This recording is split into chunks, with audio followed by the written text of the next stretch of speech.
মই প্ৰতাপ বৰদলৈ পত্নীয়ে কৈছোঁ। বহু আশা সপোন বুকুত বান্ধি জন্ম ঘৰখন এৰি তোমাৰ হাতত হাত থৈ বাট বুলিছিলোঁ।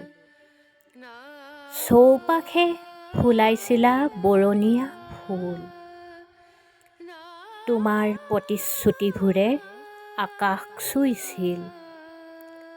ভৰাই তুলিছিল হৃদয়ৰ প্ৰতিটো মণিকোঠা, বুকুৰে বাগৰিছিল ৰঙা শিমলুৰ ছাঁ।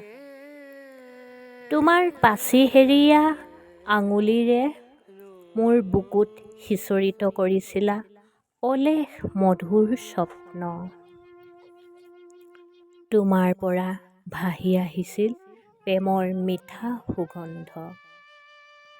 সাক্ষী হৈ ৰৈছিল আমাৰ দুটি সন্তান।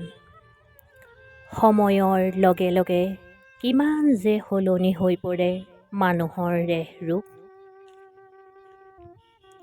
বুৱতী নদীৰ দৰে তুমিও সুঁতি সলনি কৰি ভাঙি থৈ গ'লা মোৰ কেঁচা কলিজা।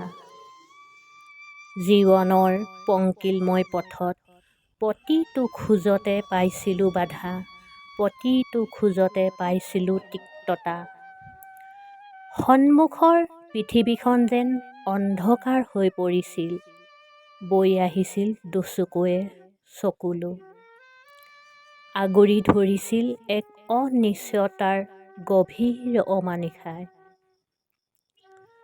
মোৰ এটা কথাই বাৰে বাৰে উচ্চাৰিত হয় হৃদয়ৰ অতল তলিৰ পৰা, মানুহ কেনেকৈ ইমান নিৰ্দয় হ'ব পাৰে? অকণমানি সন্তান দুটিলৈও তোমাৰ অকণো বেয়া নালাগিলনে?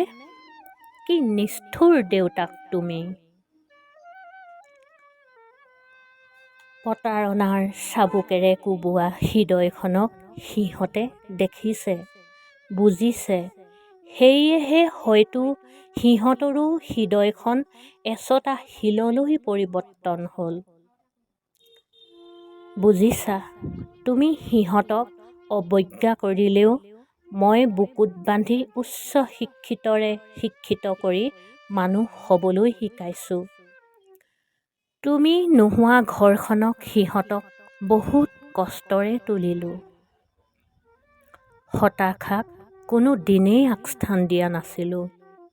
ভাগৰিও যোৱা নাছিলোঁ জীৱনৰ সাঁকো বগাবলৈ। তথাপিতো কোনোবা সময়ত মই বৰ দুৰ্বল হৈ পৰোঁ। তুমি বিহীন জীৱন বৰ দুৰ্বিষহ হৈ পৰিছিল। বেদনাৰ সাগৰত সাঁতুৰি সাঁতুৰি নিতে সন্ধান কৰিছিলোঁ সুখৰ স্থিতি। মই হেৰুৱাই পেলাইছিলোঁ মোৰ ভৰিৰ তলৰ মাটি।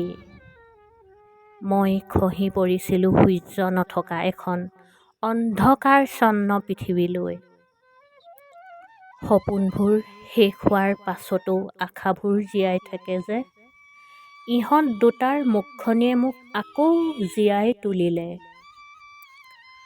ভাবিছিলোঁ দুখবোৰ এদিন অন্ত পৰিব, বিশাল পৃথিৱীত অকণমানি শলিতাৰে মোৰ তেজাল কলিজাত থকা অন্ধকাৰখিনি নিঃশেষ কৰিব ইহঁত দুটাই। বুজিছা, তোমাৰ ল'ৰা আজি বহুত ডাঙৰ মানুহ হ'ল, মানৱ সেৱা কৰা ডক্তৰো হ'ল। কিন্তু কি জানা, তুমি কৰা অত্যাচাৰ আৰু প্ৰবঞ্চনাবোৰ সিহঁতৰ মনত বৰ বেয়াকৈ বিদ্ৰোহৰ সৃষ্টি কৰিছিল। সেয়েহে হয়তো তুমি অন্তিম সময়ত তোমাক কাষত বিচাৰি ফোন কৰোঁতেও যাব মন কৰা নাছিল। মই বাৰম্বাৰ কৈছিলোঁ যাবলৈ, যিহেতু সৰু হৈ অন্তিম সময়ত জনাইছিল, কাষত একবাৰ হ'লেও বিচাৰিছিল। অতীতক সকলো পাহৰি তোমাৰ প্ৰতি সন্মান জনাই মৃত্যুৰ আগত যাবলৈ মই সকীয়াই আছিলোঁ।